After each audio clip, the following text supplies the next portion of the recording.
Selamat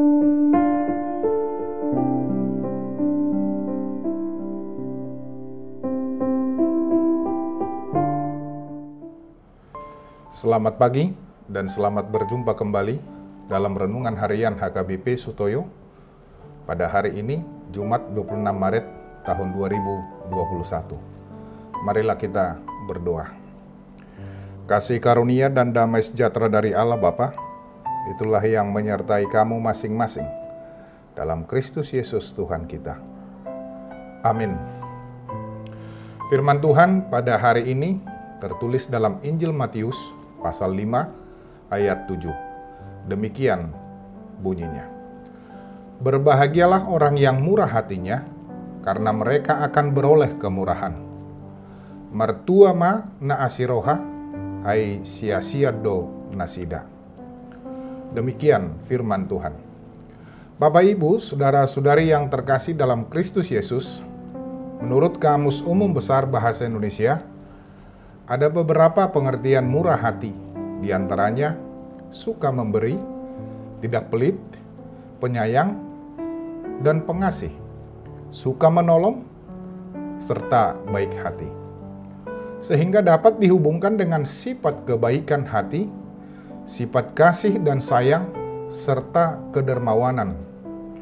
Orang yang murah hati harus diperhadapkan dengan beberapa unsur, yaitu pertama, kemampuan untuk melihat penderitaan orang lain dari sudut orang itu sehingga bisa ikut merasakan penderitaannya. Kedua, ada rasa kasihan atau simpati pada orang yang menderita, yaitu merasa bersama-sama dengan yang menderita.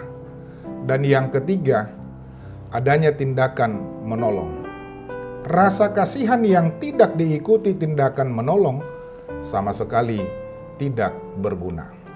Nah, ketika Tuhan Yesus menyatakan ini dalam khotbahnya di bukit yang kerap disebut dengan ucapan bahagia, bukan hanya semata-mata ucapan belaka, namun harus diikuti dengan tindakan dan perbuatan bagi sesama. Kebahagiaan apa yang akan diterima oleh orang yang melakukan kemurahan hati? Dalam ucapan bahagia yang diucapkan Tuhan Yesus dapat terjadi dalam keadaan apa dan bagaimanapun. Bahagia sebenarnya adalah soal kedekatan hubungan dengan Allah Bapa yang menjadi sumber kebahagiaan tersebut. Bahagia adalah soal hati.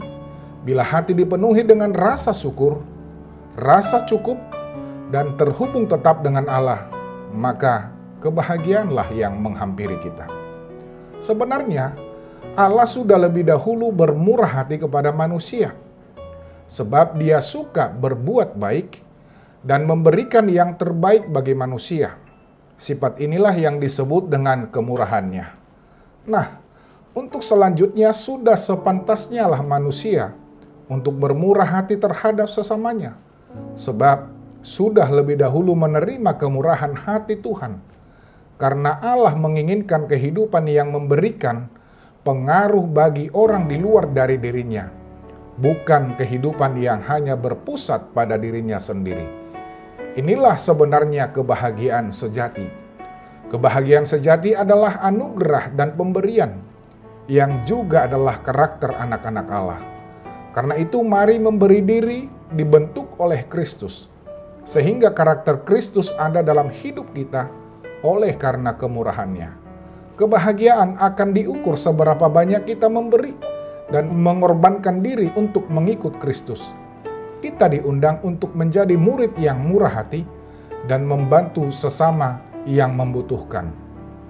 Kemurahan hati adalah salah satu bentuk kebahagiaan surgawi yang kita rasakan dalam dunia ini. Amin. Marilah kita berdoa. Ya Tuhan Allah, kami memohon kepadamu pada hari ini, biarlah kiranya Tuhan yang menyertai dan menguatkan kami untuk hidup dalam kebahagiaan sejati. Tuntunlah kami untuk berlaku murah hati terhadap sesama manusia, karena Engkau telah lebih dahulu bermurah hati bagi kami. Amin. Bapak, Ibu, saudara-saudari yang terkasih dalam Kristus Yesus, selamat pagi, selamat beraktivitas, salam sehat, tetap jaga kesehatan dengan senantiasa memakai masker, rajin mencuci tangan dengan sabun, dan menjaga jarak dengan orang lain dengan menghindari kerumunan. Percayalah, Tuhan akan memulihkan kita. Horas.